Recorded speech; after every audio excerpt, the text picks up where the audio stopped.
Alright, next project is getting this fire tank all hooked up to municipal water. It's got to be on an auto float. You got to keep it full. I had gotten water close by, but it's turned out to be kind of a pain in the butt to get it from here, into there, and I have to do a few more things. So this is my big pile of dirt. Been using the Mini X, a lot of water and a lot of shoveling. So kind of like there's two things I'm doing here. One, this 1-inch water is gonna at least initially fill it. So I got to go inside the tank though and put in the float valve right here.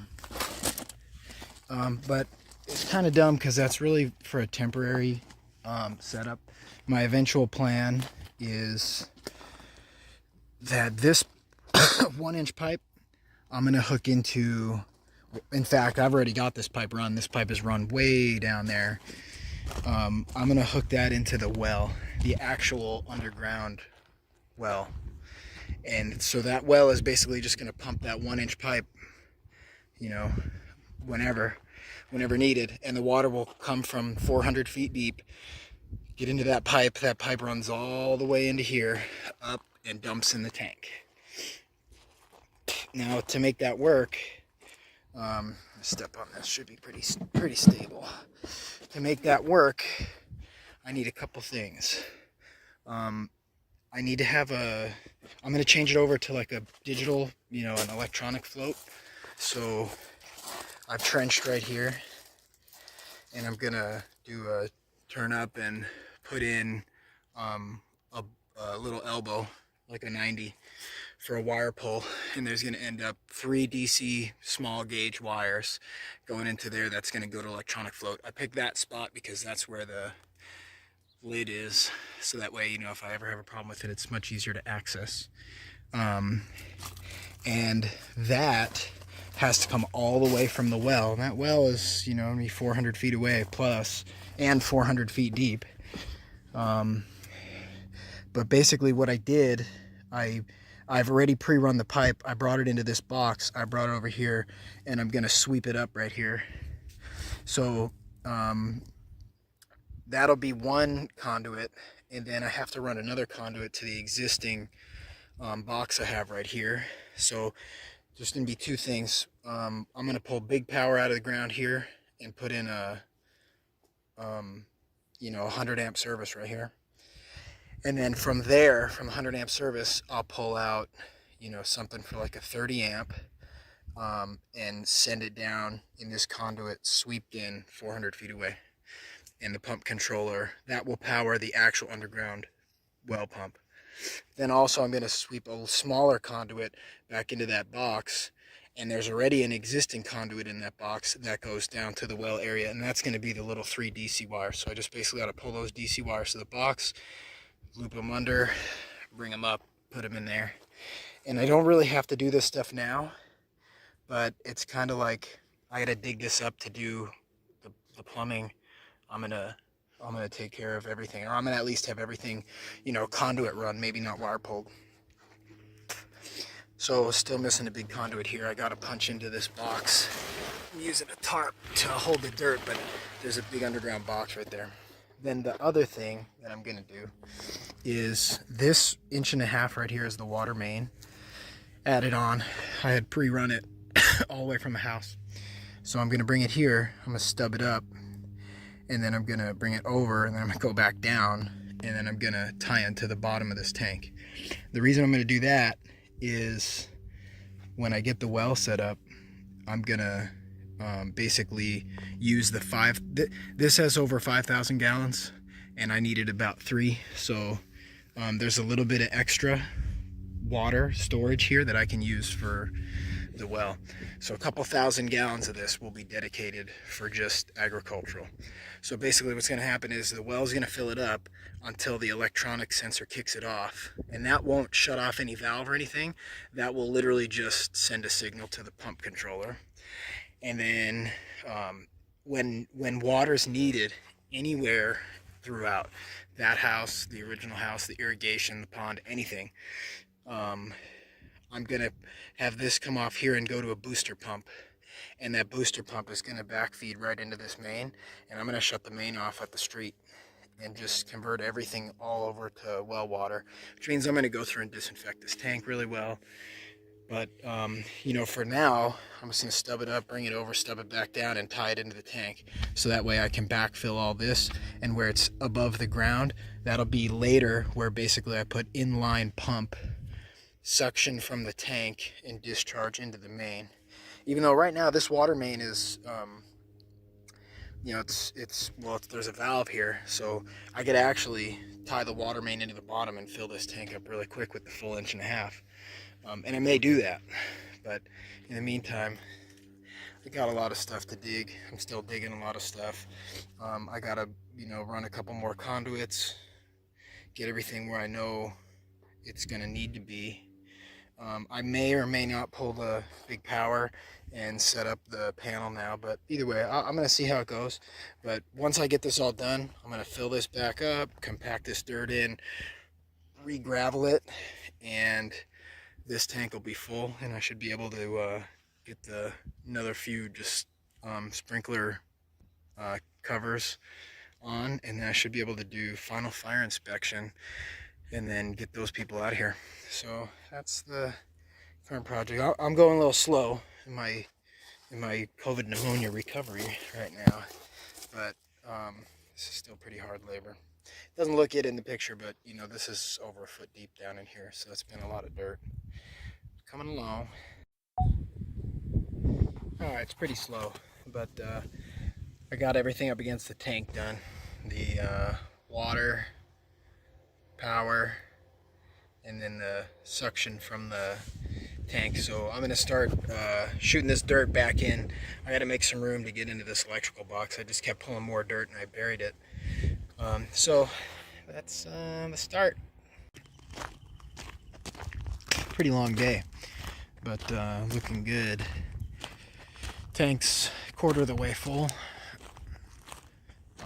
There's that main pipe for the water feed eventually from the well. Just set this down here. I got another little project, but basically all filled in.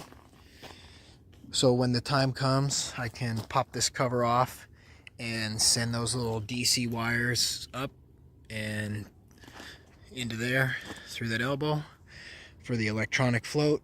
I've got this pulled off for the feed. That valve's open right now, comes in here.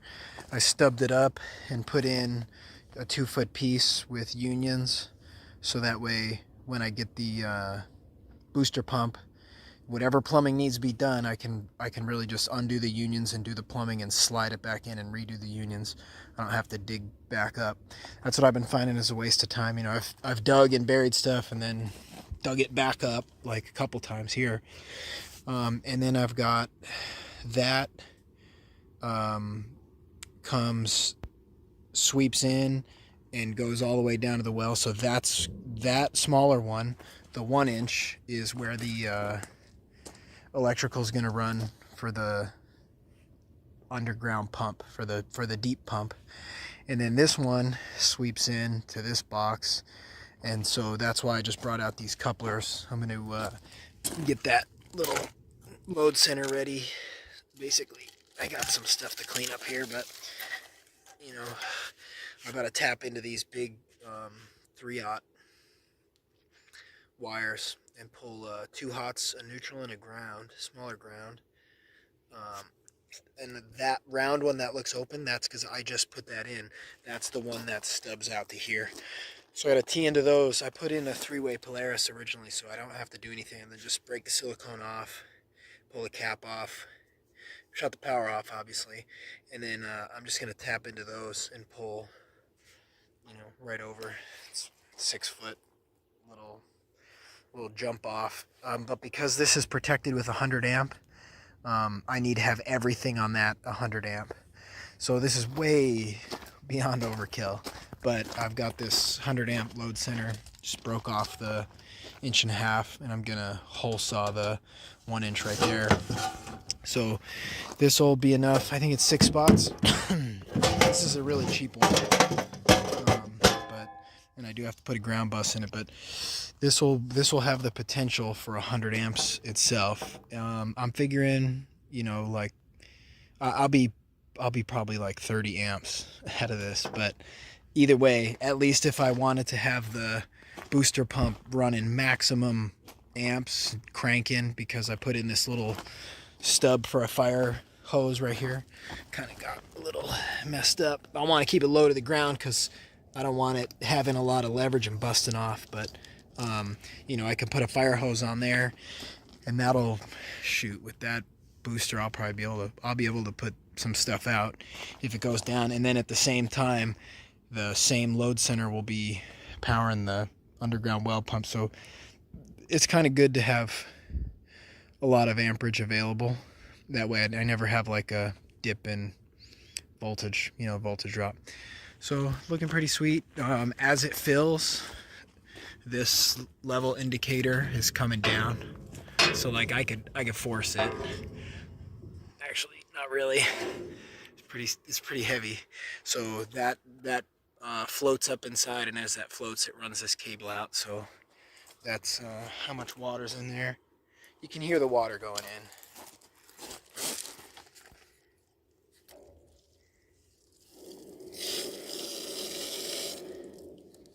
I mean, it's filling quick. But I also did a little touch up, you know, the tank when they move it, put some scratches and stuff in it. So been meaning to do that for a while. It did come with the touch up paint, and so pretty much I'm good. This will more or less be the end of that video until I deal with the booster pump and, you know, whatever. But I'm not really pulling any wires. I may just mount that box temporarily, but in the case that something were to go down, fire department could come and hook up to this and run a hard line to their truck pump, and then the truck pump runs off the engine, and then, you know, I mean, they could hit this building, they could hit our house. So basically we should be good. I mean, I'd have fire department come and inspect it, but should be good to go. Looking pretty sweet. So I know I'm at least this high, and maybe it'll be blasting if I open it up much. Pretty sweet. Called the yard hydrant. And so this is classified as, for the NFPA or whatever, yard hydrant, 5,000 gallons. Alright, got it pretty cleaned up. So that's what she looks like. Got a lot of water in there now.